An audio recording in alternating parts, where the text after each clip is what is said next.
Imagine you're at a ball in 1855. You're standing across the room from someone you find very interesting. You cannot walk up to them. No. You cannot speak to them without a formal introduction. No, no. Your chaperone, and of course you have one, is watching every move you make. And yet, you need to communicate with this person. So you pick up your fan and you say everything. To understand the language of fans and gloves, you have to understand the world they operated in.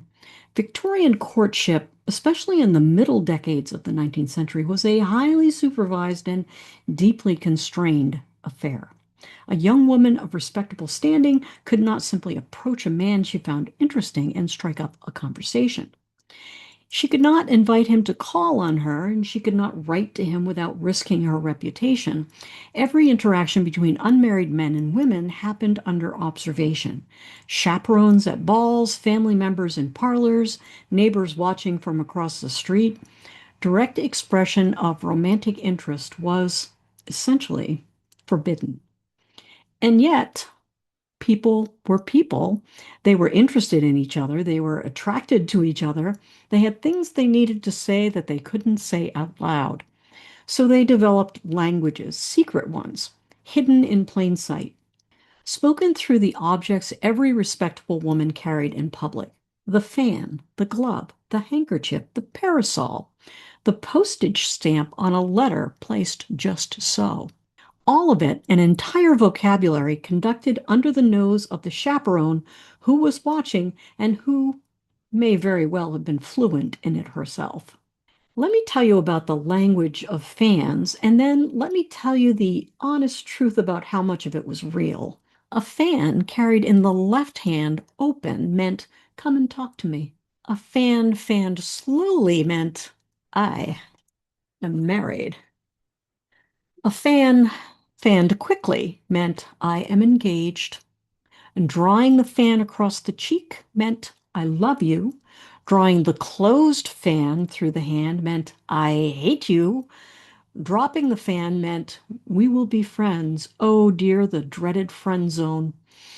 Touching the right cheek with the fan meant yes. Touching the left cheek meant no. Drawing the fan across the forehead meant, "We are being watched."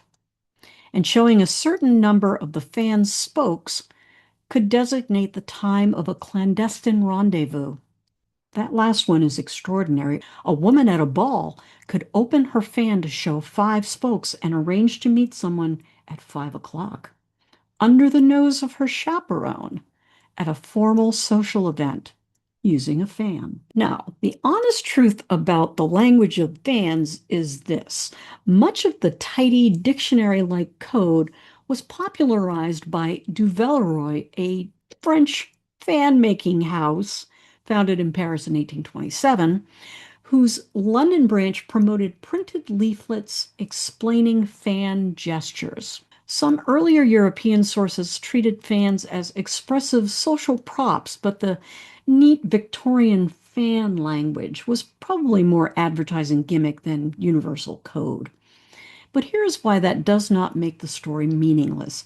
The leaflets circulated and the idea spread. Fan gestures appeared in etiquette books and popular guides, magazines, and drawing room conversation. Was every woman at every ball fluent in a complete fan vocabulary? Almost certainly not. But the fan as a tool of flirtation or concealment, social performance, that was real. The possibility was real, and the pleasure of imagining a secret code, the delicious conspiracy of it, was very real. The Clements Library at the University of Michigan makes a wonderfully practical point. These codes were not just hard to verify, they were hard to use. A woman who was simply fidgeting, cooling herself, or handling a handkerchief could accidentally send a message she'd never meant to send, which honestly makes the whole thing more charming, not less. especially for a writer like me. I can see some scenarios where this would be fun. Now, guides to flirtation also assigned meanings to gloves. One late 19th century example, Henry J. Wayman's The Mystery of Love, Courtship, and Marriage Explained, included a whole catalog of glove symbols. Exposing the right thumb would be an invitation to a kiss. Tapping the chin with a glove meant I love another. Clenching gloves in both hands meant I am very displeased. But the deeper truth about Victorian gloves goes beyond those flirtation guides. Gloves were close to mandatory in respectable public life, especially for women of standing. To appear in public without them would seem shockingly informal. Gloved hands signaled refinement, leisure, and distance from manual labor. They protected the skin from sun and weather, but they also announced class. Soft, pale, gloved hands suggested gentility. Bare, roughened, or tanned hands suggested work. And because hands were so charged with meaning, because touch itself was so carefully regulated, the glove became a boundary. The glove became intensely connected to the ideals of the perfect hand and to class-coded femininity. In that world, taking off a woman's glove or possessing it could read as intimate in a way that modern audiences might miss. That is the world the glove belonged to. The barrier between his hand and her hand mattered. Crossing it, even symbolically, could carry a charge far beyond the object itself. Some of you will remember this from Little Women. Meg March, Joe's older sister, attends a fashionable party at the Moffat's house. She loses a glove. Later, Laurie tells Joe that John Brooke has it tucked in his pocket. Meg is mortified, not simply because she lost a glove, which was a big deal, but because a man carrying a woman's glove could look like a declaration, a token, an intimacy. The glove in the pocket, close to the heart, suggested something that required no words at all. Mid-19th century women's magazines, including Godey's Ladies' Book, helped keep this romantic symbolism alive by connecting gloves with chivalric tokens. The beloved's glove carried as a charm, a badge, a sign of devotion. A glove could be just a glove, but in the right pocket, on the right man, in the right room, it could become a public secret. Meg March understood that immediately, and so did everyone watching at the party. And then there's Arthur Jordan and Phebe Fessenden Beach and a blacksmith shop in Bridgton, Maine. Some of you may have met Phebe on this channel, the story of a young woman's diary from the late 1850s and early 1860s. Phebe and Arthur met at Leander Frost's blacksmith shop, and in the diary, in Phoebe's own careful handwriting, she recorded that Arthur took her mitten.